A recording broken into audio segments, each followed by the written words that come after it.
Olá, bem-vindos a essa aula onde nós vamos tratar de limites trigonométricos. O que nós vamos fazer aqui, na verdade, é enunciar o comportamento das funções seno, cosseno e tangente e de algumas outras quanto aos limites. E a partir daí nós vamos passar uma pequena revisão de trigonometria, que é o que de fato irá nos permitir deduzir as relações que colocaremos desde já para serem usadas.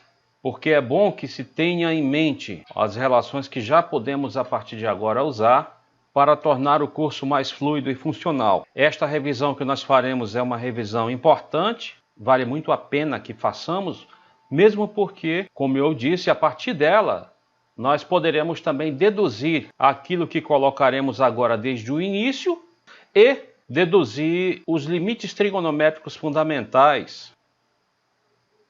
Muito bem, os limites de que eu falo são os seguintes. Limite de seno de x, quando x tende a um número a qualquer, é seno de a. Limite de cosseno de x, quando x tende a um número a qualquer, é o cosseno de a. E limite de tangente de x, quando x tende a a, é tangente de a, desde que a tangente exista em A. Como eu disse, nós, em ocasião posterior, iremos deduzir esses fatos, mas é bom que observemos desde já que esses fatos estão nos indicando também que as funções seno, cosseno e tangente são contínuas, onde estão definidas, evidentemente. Agora nós vamos passar uma pequena revisão de trigonometria, na trigonometria básica do triângulo retângulo primeiro. E como nós aqui estamos exibindo um triângulo retângulo, nós sabemos que podemos nos valer do teorema de Pitágoras, que diz que o quadrado da hipotenusa é igual à soma dos quadrados dos catetos. Nós definimos o seno do ângulo alfa num triângulo retângulo, seno de um ângulo agudo alfa num triângulo retângulo, como sendo um quociente entre comprimentos, um quociente entre a medida do cateto oposto ao ângulo alfa e da hipotenusa. No caso da nomenclatura que estamos usando aqui, isso, portanto, será C sobre A. Nós definimos o cosseno de um ângulo alfa num triângulo retângulo, de um ângulo agudo num triângulo retângulo, como sendo o quociente entre as medidas do cateto adjacente ao ângulo e da hipotenusa. No caso da notação que estamos usando, nós temos B sobre A. Nós definimos a tangente de um ângulo agudo num triângulo retângulo como sendo um quociente entre o cateto oposto e o cateto adjacente àquele ângulo. No nosso caso, portanto, temos C sobre B.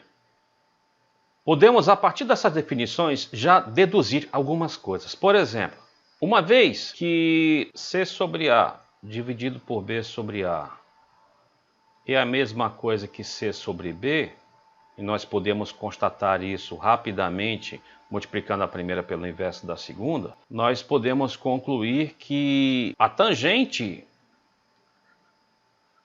do ângulo alfa, que era C sobre B, vejam, tangente do ângulo alfa, pode também ser definida como seno sobre o cosseno do alfa, porque o seno do alfa era C sobre A,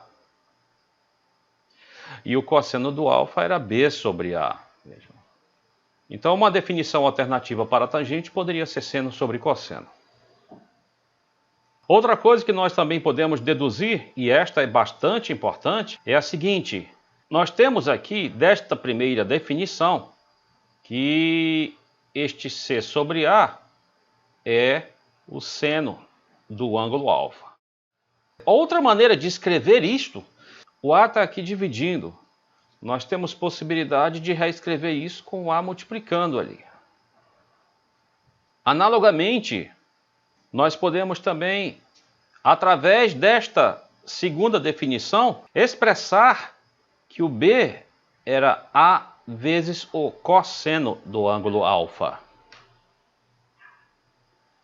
Em suma, Quando nós temos um triângulo retângulo de hipotenusa fornecida e também um dos ângulos agudos fornecido, na hora que quisermos saber a medida do cateto oposto a este ângulo, bastará multiplicar a hipotenusa pelo seno desse ângulo. E na hora que quisermos saber a medida do cateto adjacente a esse ângulo, bastará multiplicar a medida da hipotenusa pelo cosseno desse ângulo.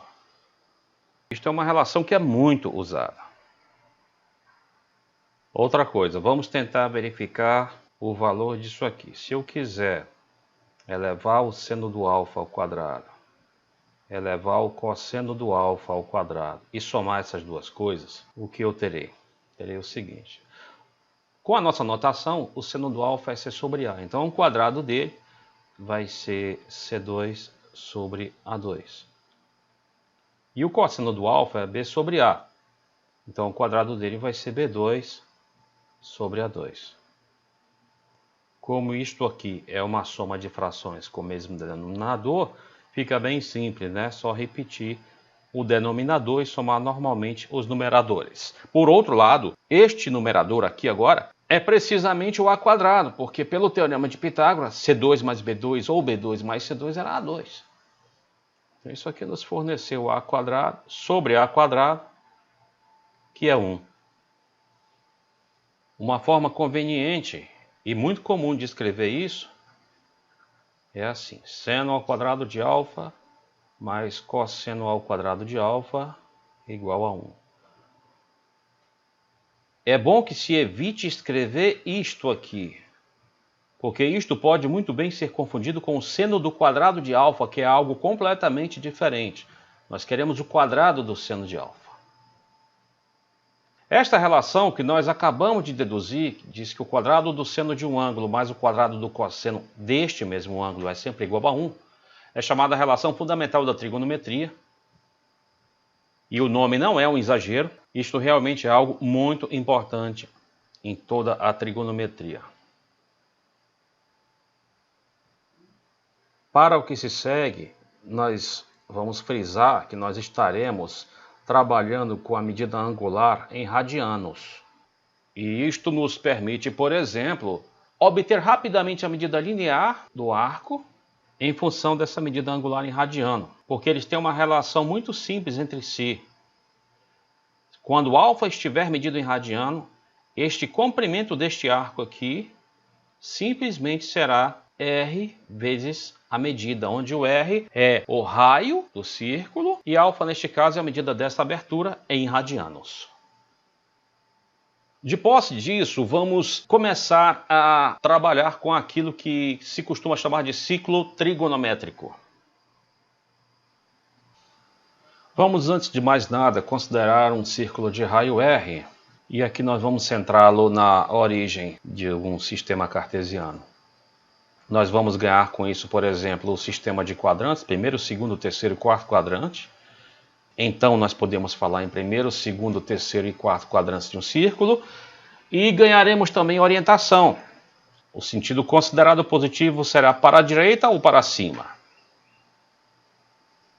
Muito bem, nós vamos tomar um ponto P qualquer sobre a circunferência desse círculo.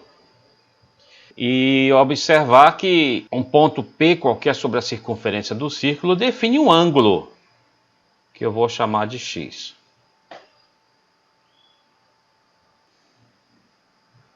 Vou projetar esse ponto nos eixos coordenados e vou trabalhar com as medidas dessas projeções. Para auxiliar o que faremos depois, vamos dar nomes a esses pontos aqui.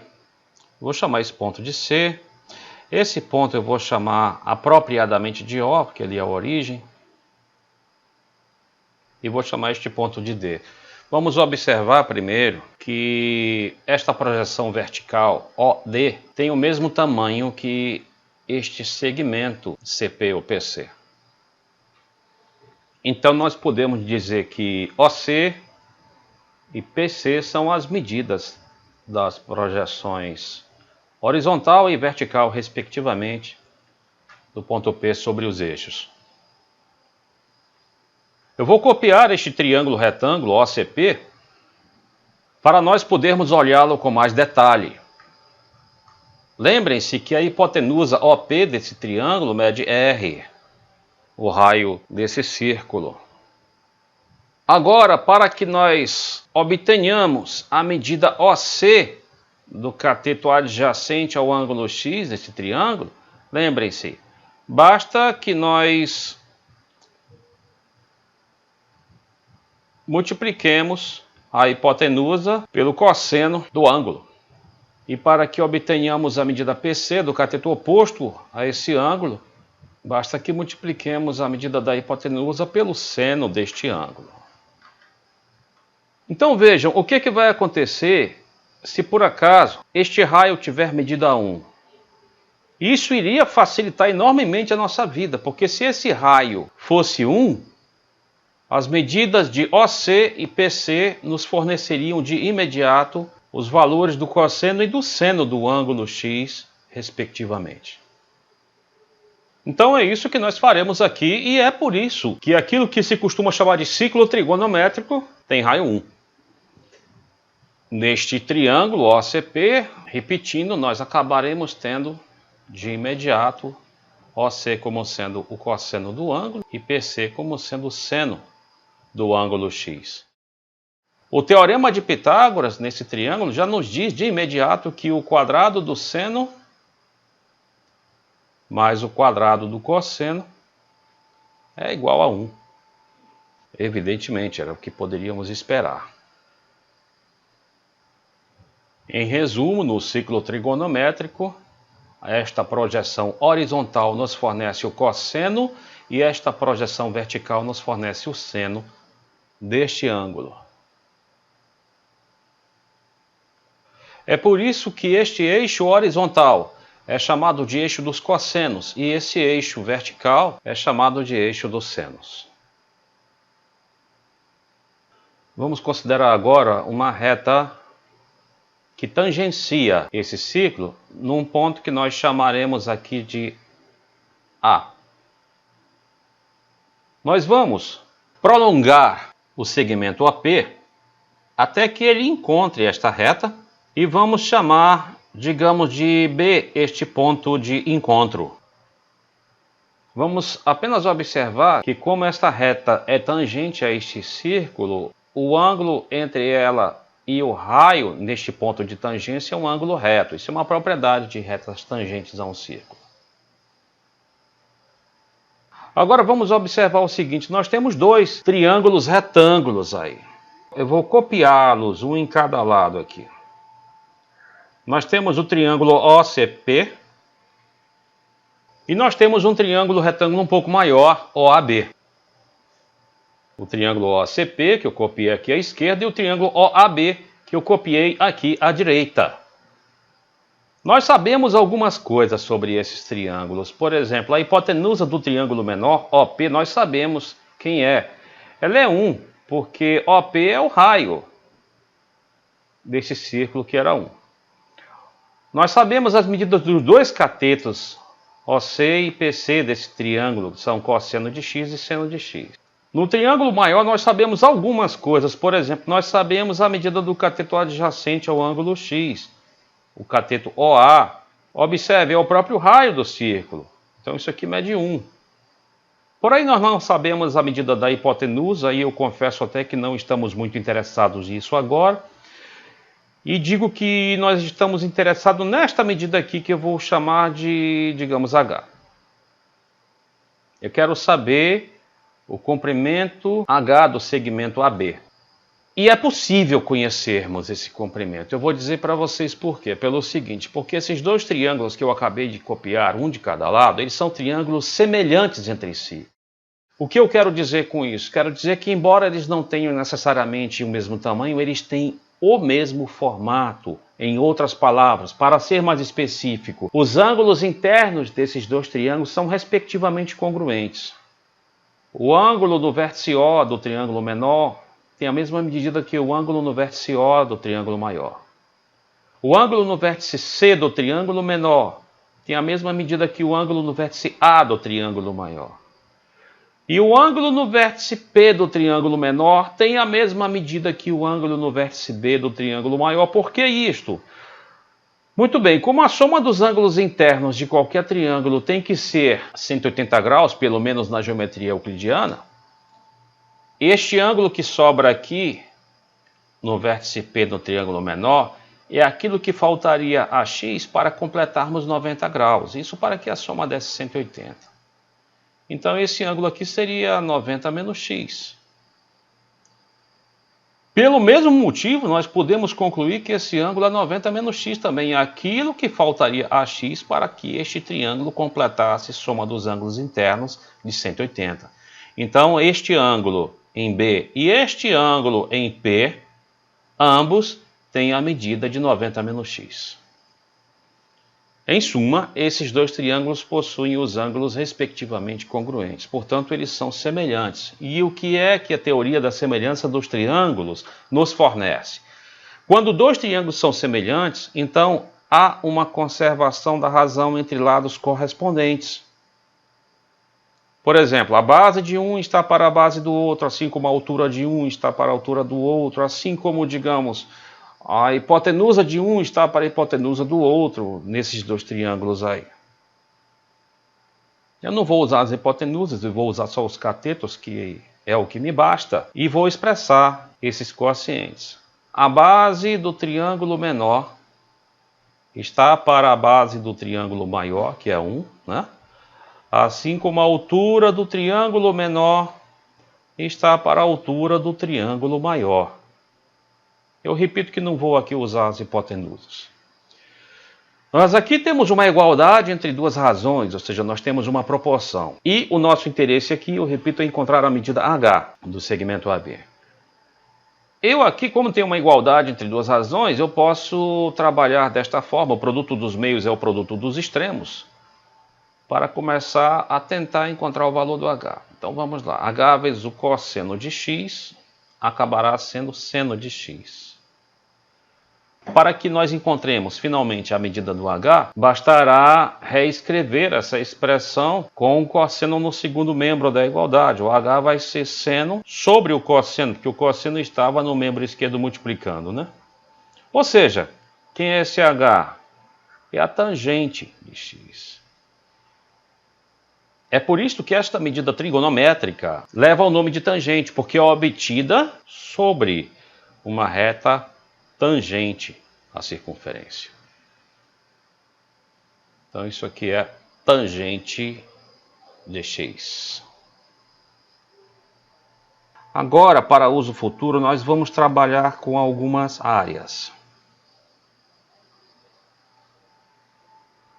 Vamos ver primeiro quem é a área do triângulo OAP. Eu vou assim representar a área do triângulo OAP.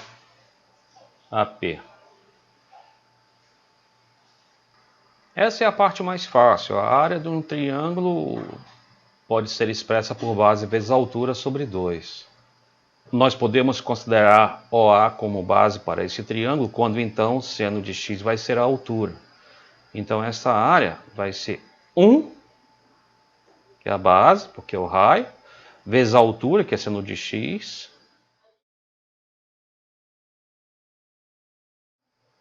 sobre 2. 1 vezes seno de x sobre 2 é a área desse triângulo. Vamos agora considerar a área desse setor circular, OAP, aqui, esta fatia de pizza. Para diferenciar desta nomenclatura, eu vou colocar simplesmente isto aqui, um arco. Um pequeno esquema aqui e um raciocínio rápido sobre essa figura vai nos ajudar a calcular essa área. É bem simples. Na coluna da esquerda eu colocarei a medida do ângulo central em radianos e na coluna da direita eu colocarei a área do setor correspondente a este ângulo. Se esse ângulo for um ângulo de uma volta completa, ou seja, de 2π radianos, a área correspondente, evidentemente, vai ser a área do círculo. Como a área de um círculo de raio R é π vezes R2, Então a área desse círculo de raio 1 vai ser π, que é π vezes 1 quadrado. Para um ângulo de medida x em radianos, nós vamos descobrir quem é a respectiva área usando tão somente uma regra de 3 simples. Resolvendo esta regra de 3 simples, nós encontraremos 2πs igual a π vezes x, ou 2s igual a x, o que significará, portanto, que a área vai ser dada por x sobre 2. Então, quando o ângulo x está expresso em radianos, a área do setor circular correspondente a este ângulo, no círculo trigonométrico, é simplesmente x sobre 2. Então, essa área aqui vai ser x sobre 2. E por último, eu vou calcular a área do triângulo OAB, multiplicando a base pela altura e dividindo por 2, né? A base dele é OA, que nós sabemos que é 1. A altura dele é tangente de x. Base vezes a altura da tangente de x. E vou dividir isto aqui por 2.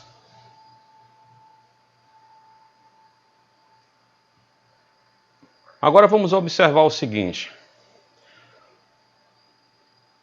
Esse triângulo OAP tem uma área menor do que a área deste setor amarelo. Falta um pedaço para completá-la. Então a área dele é menor do que a área deste setor circular. Mas a área deste setor circular, por sua vez, é menor do que a área do triângulo OAB, né? Ela cabe dentro dele.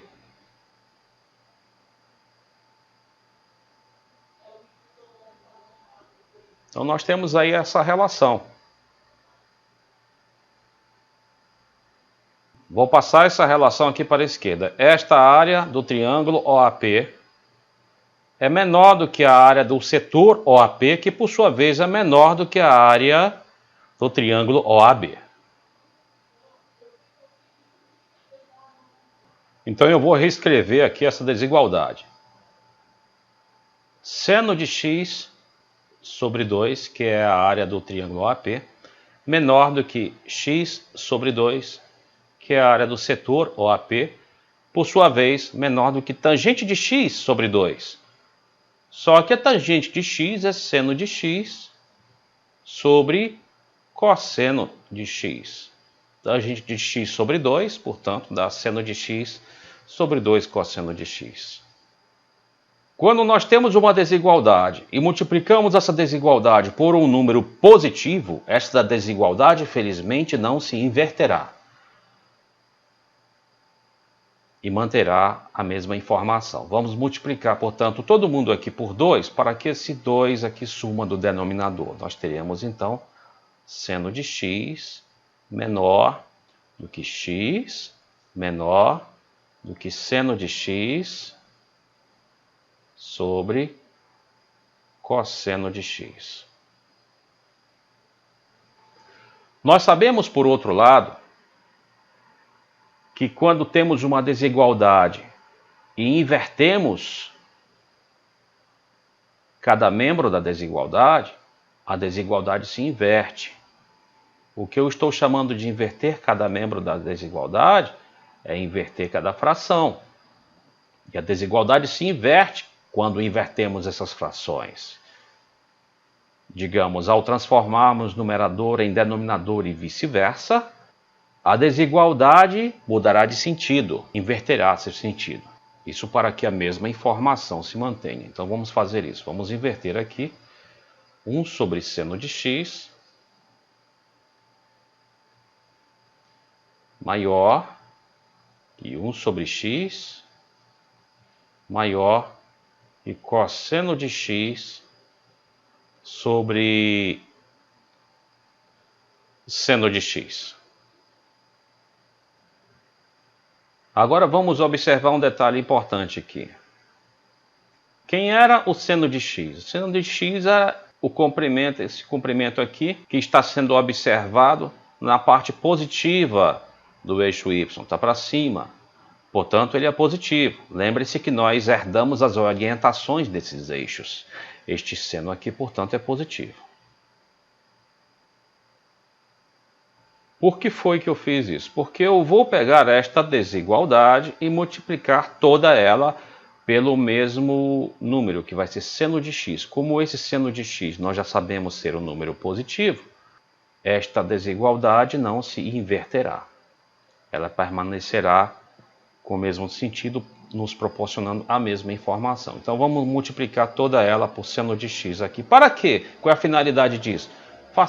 Para fazermos esse seno sumir daqui de baixo. Ao multiplicarmos todos os membros dessa desigualdade por seno de x, nós obteremos aqui neste primeiro membro 1. No segundo membro obteremos seno de x sobre x. E no terceiro membro nós vamos obter cosseno de x.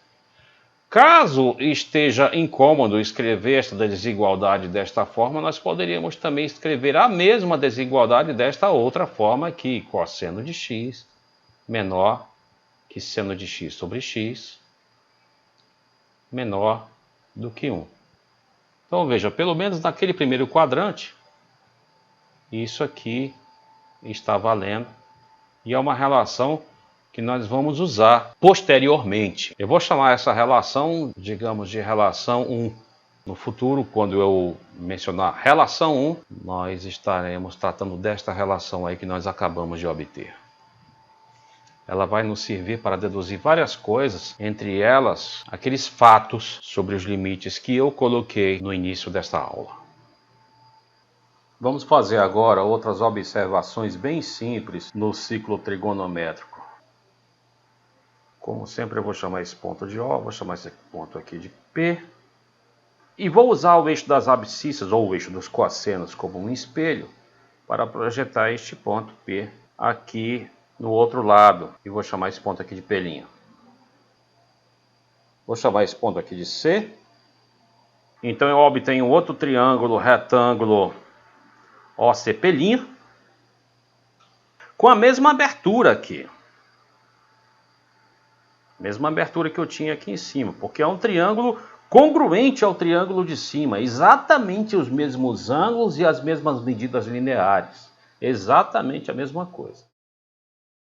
Vamos, no entanto, lembrar primeiro que nós estamos aqui herdando a orientação dos eixos, né? Para a direita e para cima é sentido positivo, digamos assim. E agora vamos assinalar que a orientação de percurso do ponto P, a orientação positiva, digamos assim, eleita como positiva, é a orientação anti-horária. Esta orientação é a orientação positiva, por convenção. O que significa que, como este P' foi obtido mediante uma rotação no sentido contrário, uma rotação negativa, nós estaremos dizendo que este aqui é um ângulo de abertura menos x. Por outro lado, a obtenção de seno e cosseno dos ângulos no ciclo trigonométrico continua da mesma forma. Seja qual for o ângulo ali assinalado, para obtermos o cosseno dele, basta verificarmos a respectiva projeção no eixo horizontal. Então, por exemplo, o cosseno do ângulo x é simplesmente a medida do segmento AC aí. E o seno do ângulo x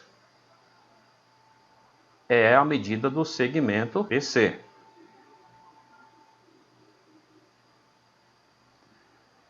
Agora vamos procurar o cosseno do ângulo menos x e o seno do ângulo menos x. Para sabermos a medida do cosseno deste ângulo menos x, basta, como sempre, que projetemos no eixo horizontal. É o próprio OC. Daqui, nós concluímos que o cosseno de menos x e o cosseno de x têm exatamente o mesmo valor. Agora vamos para o seno do menos x. Lembrem-se, para sabermos o seno, nós projetamos verticalmente. A projeção vertical está aqui. Como ela está para baixo, recordando que nós estamos seguindo as orientações dos eixos, é contado negativo. Mesmo tamanho, mas é negativo. É o P'C. Acontece, entretanto, que P'C e PC possuem a mesma medida. O P' é simplesmente o reflexo do P com respeito ao eixo horizontal. Ou, em outras palavras, esses dois triângulos são congruentes.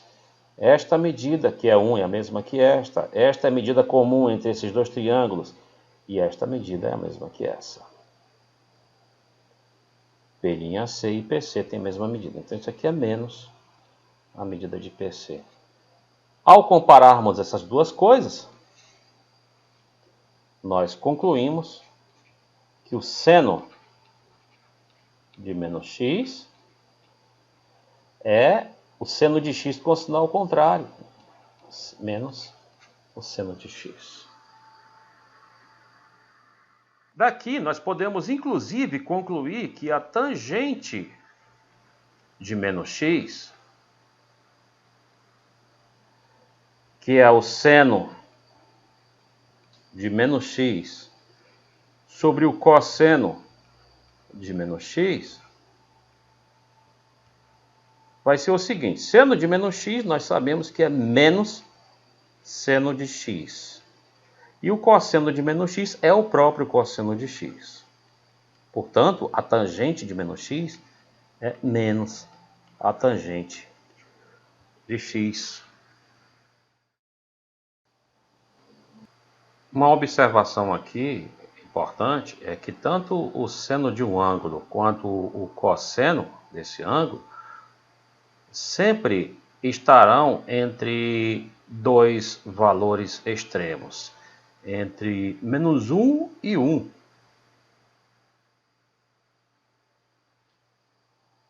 Veja, no ciclo trigonométrico, ao trabalharmos com isso aqui, nós podemos observar que quando o P vai caminhando ao longo da circunferência do ciclo trigonométrico, os tamanhos dessas projeções irão mudando. Por exemplo, quando eu estou caminhando ao longo do primeiro quadrante para cá, o valor do seno do ângulo x está crescendo até atingir um valor máximo aqui que seria 1. Se eu volto para cá, esta altura está diminuindo até que ela chegue no valor 0 quando o P estiver aqui.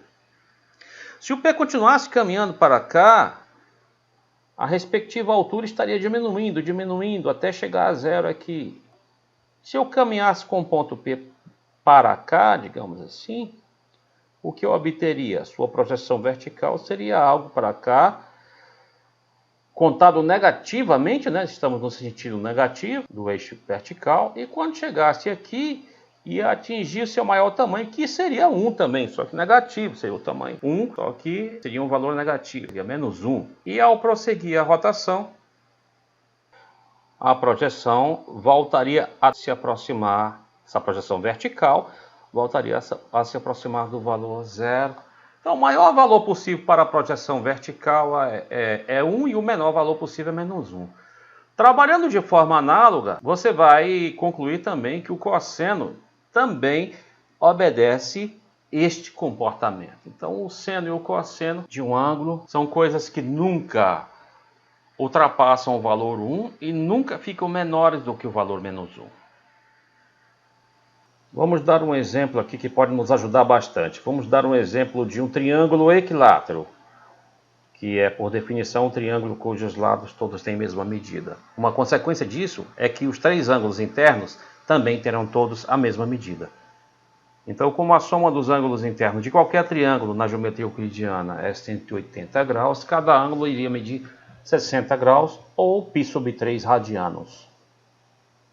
Esse ângulo do topo também mede 60 graus. O que eu vou fazer aqui é simplesmente pegar a altura a partir deste vértice, que eu vou chamar de vértice A desse triângulo. Vou chamar esse vértice B, esse vértice C, e este pontinho aqui eu vou chamar de M, até por motivos justificáveis. Porque quando pegamos um triângulo isósceles, e todo triângulo equilátero em particular é isósceles, tem pelo menos dois lados congruentes, e tomamos a altura relativa à base desse triângulo isósceles, essa altura acabará bissectando esta base, ou seja, acabará tocando a base no ponto médio dela. Por isso que eu chamei de M este ponto aqui, M de médio. Isso aqui é a altura do triângulo equilátero. E isto aqui, portanto, é L sobre 2, uma vez que é a metade deste comprimento, que é L. Cada um desses dois ângulos aqui é um ângulo de 30 graus. Eu poderia obter seno, cosseno e tangente do ângulo de 30 graus aí facilmente, mas eu vou apenas trabalhar com o ângulo de 60 graus por questões de tempo aqui. Para acharmos, por exemplo, o seno de 60 graus, vamos olhar aqui para o triângulo ABM, para o triângulo retângulo ABM. Cateto oposto a 60 sobre hipotenusa, né? Nós sabemos que é disso que nós precisamos. H sobre L.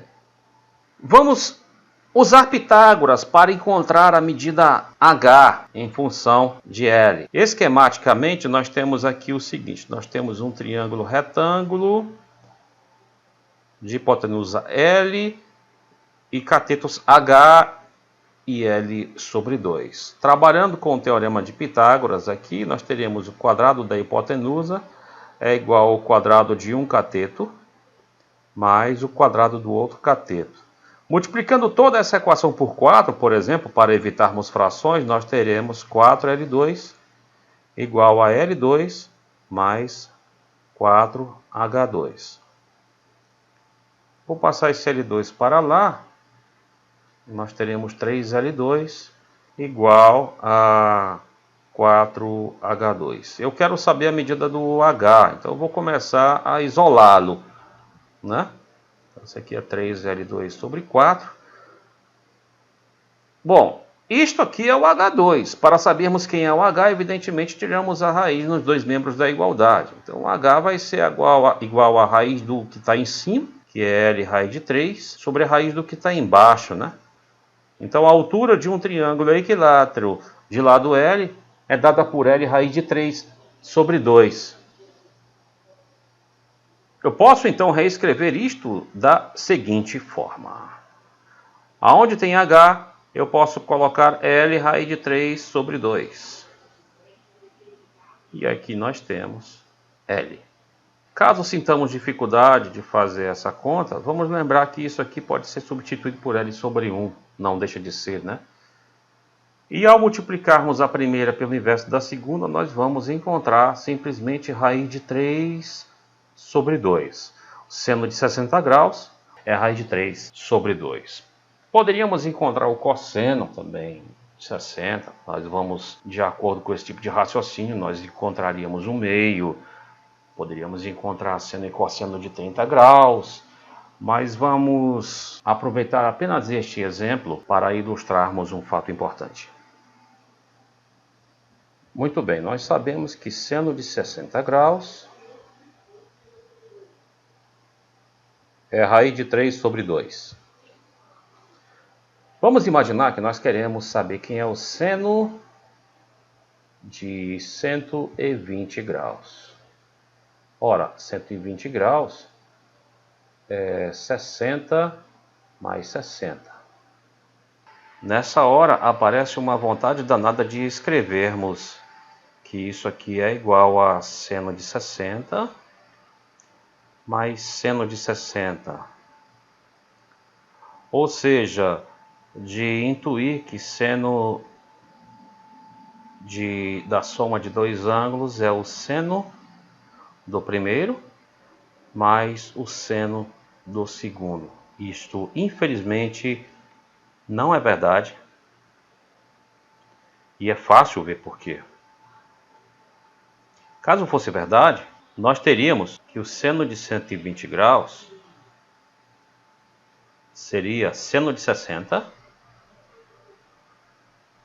mais seno de 60, obedecendo cegamente isso aqui, que daria tão somente raiz de 3. Qual é o problema com isso? Um problemão. Por quê? Porque seja qual for o ângulo, seja qual for o número real que se ponha aqui, o seno deste número nunca ultrapassará o valor 1. E isso aqui é maior do que 1,7, inclusive. Então essa coisa é falsa. Em outras palavras, ao nos depararmos com o seno de uma soma, isso geralmente é diferente da soma dos senos. Então nós vamos verificar o que de fato vai acontecer. Em particular, nós poderemos daqui a pouco conseguir calcular o seno de 120 graus.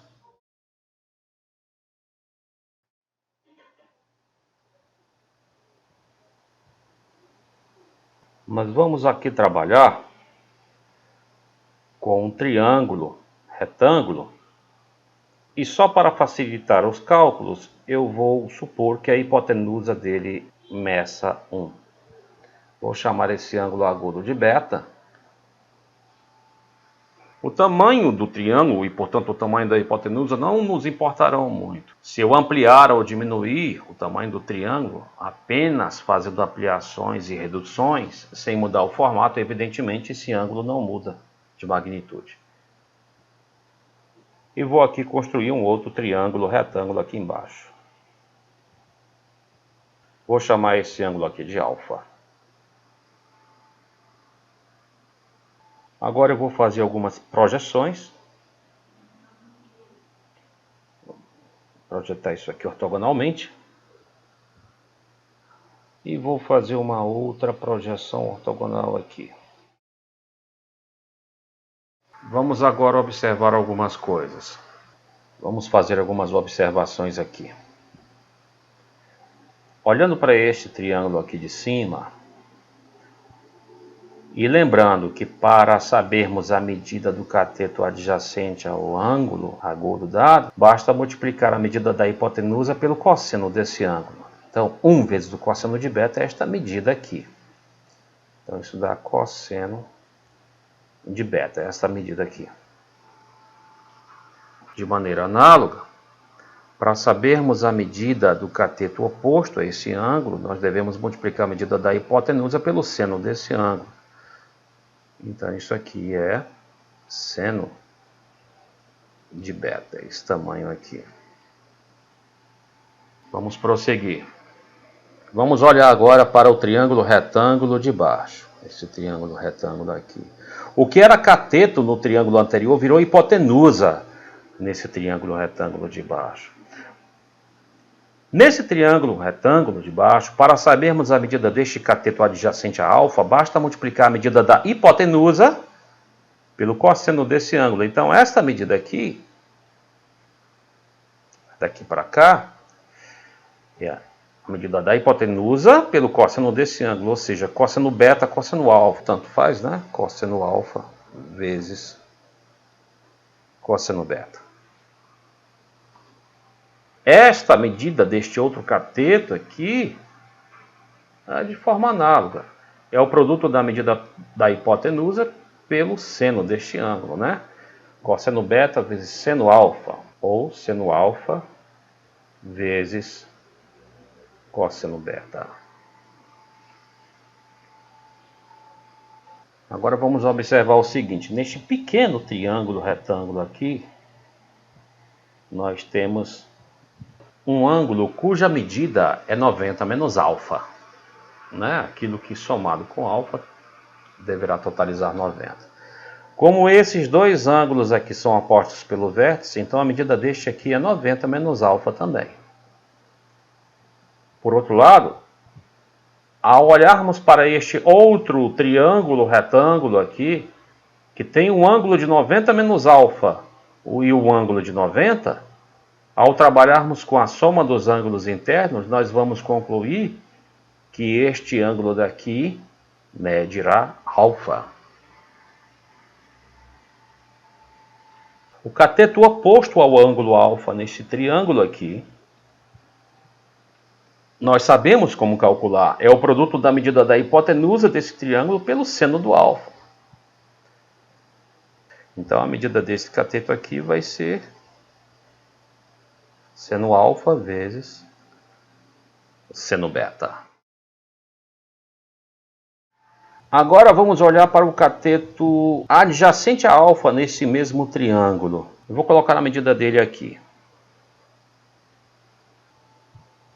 Observem que a medida dele é o produto da hipotenusa pelo cosseno do ângulo. Então vai ser seno beta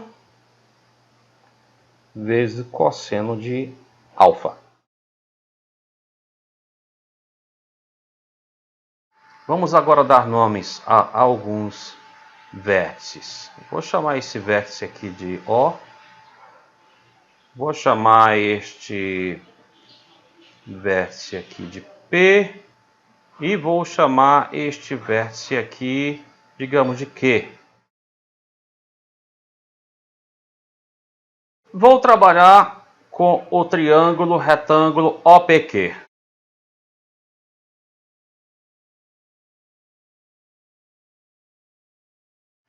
Esse triângulo tem hipotenusa 1 e a medida deste ângulo é alfa mais beta. Nós conseguiremos a medida do cateto OQ, adjacente a alfa mais beta, e do cateto PQ, oposto a alfa mais beta. Vamos para o OQ primeiro. Para sabermos a medida do cateto adjacente a esse ângulo, lembre-se, basta multiplicarmos a medida da hipotenusa pelo cosseno desse ângulo. Então, OQ é a medida da hipotenusa, que é 1 vezes o cosseno de alfa mais beta. Por outro lado, esta medida OQ, que é esta aqui, ela é cosseno alfa, cosseno beta, menos esta medida aqui, que eu, aliás, sei quem é. É esta. Seno alfa, seno beta. Então, isso é cosseno alfa, cosseno beta, que é esta medida toda, menos esta. Seno alfa, seno beta. Em outras palavras, então, o OQ também pode ser expresso como cosseno alfa, cosseno beta menos seno alfa, seno beta. Uma vez que essas duas coisas são iguais a uma terceira, então elas são iguais entre si. Daí nós concluímos então que o cosseno da soma pode e deve ser assim escrito: cosseno alfa, cosseno beta menos seno alfa, seno beta. Isso aqui está sendo feito para dois ângulos cuja soma não ultrapassará 180 pelo desenho, mas consegue-se provar que essa relação ela vale para dois ângulos quaisquer. Vamos atrás agora da medida do segmento PQ.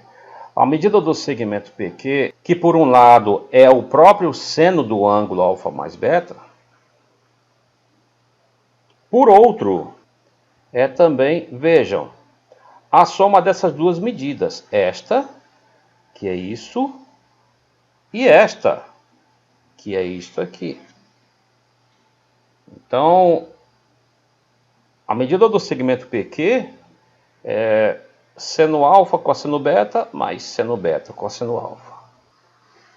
Uma vez que essas duas coisas são iguais a uma terceira, então elas são iguais entre si. E daí nós concluímos que seno da soma pode e deve ser escrito desta forma: seno alfa cosseno beta mais seno beta cosseno alfa. Então, por exemplo, quando quisermos calcular o seno do ângulo de 120 graus, que é o seno de 60 mais 60, o que devemos fazer, na verdade, é trabalhar com a regra que nós acabamos de deduzir. Eu vou repeti-la aqui. Seno alfa mais beta igual seno alfa cosseno beta mais seno beta cosseno alfa. Seguindo isso fielmente, nós vamos ter seno de 60 cosseno de 60 mais seno de 60 cosseno de 60. Acontece, porém, que o seno de 60 é raiz de 3 sobre 2. E o cosseno de 60 é o meio. Então, nós poderemos reescrever o seno de 120 graus como raiz de 3 sobre 2 vezes 1/2 mais raiz de 3 sobre 2 vezes 1/2. Ou seja, raiz de 3 sobre 4 mais raiz de 3 sobre 4, que é raiz de 3 sobre 2. Um tanto inesperado, talvez, porque ele acabou sendo o próprio seno de 60. Isso tem motivos geométricos muito simples de verificar, mas não é o nosso alvo aqui. O que importa é que isto, de fato, é algo menor do que 1. Bastante coerente com o que deveríamos esperar, que o seno de qualquer ângulo esteja entre menos 1 e 1.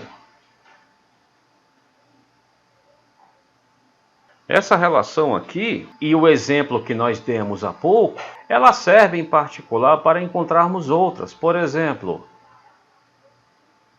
seno do arco dobro, seno de 2α, que é o seno de α mais α, que foi algo como o que fizemos acima. Respeitando esta condição, chamando beta de α, nós teremos seno do primeiro vezes cosseno do segundo, mais seno do segundo vezes o cosseno do primeiro. Mas isso aqui, por outro lado, é a soma de duas coisas iguais, ou seja, 2 vezes seno α, cosseno α. Isso é uma espécie de fórmula, poderíamos chamar assim, para o arco dobro. Seno de 2α é 2 seno α cosseno α. Temos coisa semelhante para o cosseno. Cosseno de 2α é cosseno de α mais α. Quando usamos fielmente a fórmula para o cosseno da soma, nós vamos obter o seguinte, que isso aqui é o cosseno do primeiro vezes o cosseno do segundo, menos o seno do primeiro vezes o seno do segundo. Ou seja, cosseno ao quadrado de α menos o seno ao quadrado de α. Essa é uma fórmula para o cosseno do arco dobro. Cosseno ao quadrado de α menos seno ao quadrado de α. Usando aqui a relação fundamental da trigonometria,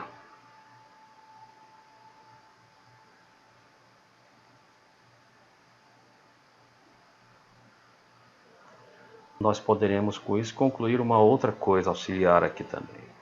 Vejam, cosseno de 2α vai ser cosseno ao quadrado de α. Para usarmos apenas cossenos, aonde tem seno nós colocaremos 1 menos cosseno ao quadrado de α. Respeitando esse sinal, nós teremos menos 1 mais cosseno ao quadrado de α. Ou seja, cosseno de 2α vai ser 2 vezes o cosseno ao quadrado de α menos 1. E daqui nós concluímos que o cosseno ao quadrado de α é 1 mais o cosseno de 2α sobre 2. Isso nos permite, inclusive, deduzirmos uma fórmula para o arco metade, para o cosseno da metade de um ângulo. Por exemplo, vamos supor que nós tenhamos a medida do cosseno de um certo ângulo θ e que o nosso desejo fosse calcular o cosseno da metade desse θ em função disso aqui. Isso nos ajuda, porque uma vez que este ângulo é a metade deste, nós poderemos reescrever com esta notação aqui. Então eu poderia simplesmente fazer o seguinte, aqui eu poderia colocar 1 mais cosseno de θ, e aqui cosseno ao quadrado de θ sobre 2. Essas duas relações dizem exatamente a mesma coisa. Segue, portanto, que o cosseno de θ sobre 2 tomando apenas a parte positiva, isso aqui vai dar 1 mais cosseno de θ, tudo isso, sobre 2. O cosseno poderia eventualmente assumir valores negativos, mas como nós estamos no momento tratando de ângulos no primeiro quadrante, onde tanto o seno quanto o cosseno são positivos, então tem sentido formarmos apenas um dos sinais aqui. Isto aqui é só um nome que estamos dando para o ângulo. Nós poderíamos continuar usando a nomenclatura com o próprio alfa. 1 mais o cosseno de alfa sobre 2 dentro da raiz igual ao cosseno de alfa sobre 2. Ou elevando ao quadrado, 1 mais cosseno alfa sobre 2 igual ao cosseno ao quadrado de alfa sobre 2. Essas relações aqui, na verdade, são uma só, né? E nós também vamos usar mais tarde. Por último, eu quero apenas assinalar que, de posse do que já temos, é possível conseguirmos com facilidade a fórmula, por exemplo, para o seno da diferença. Como se pode fazer isso? Transformando essa diferença em algo que nós já conhecemos, numa soma.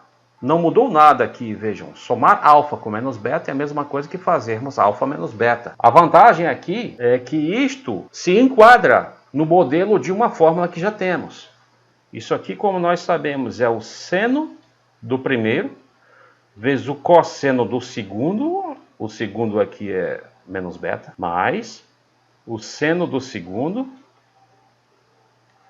vezes o cosseno do primeiro. Por outro lado, o cosseno de menos beta é o próprio cosseno de beta. E o seno de menos beta nós sabemos que é menos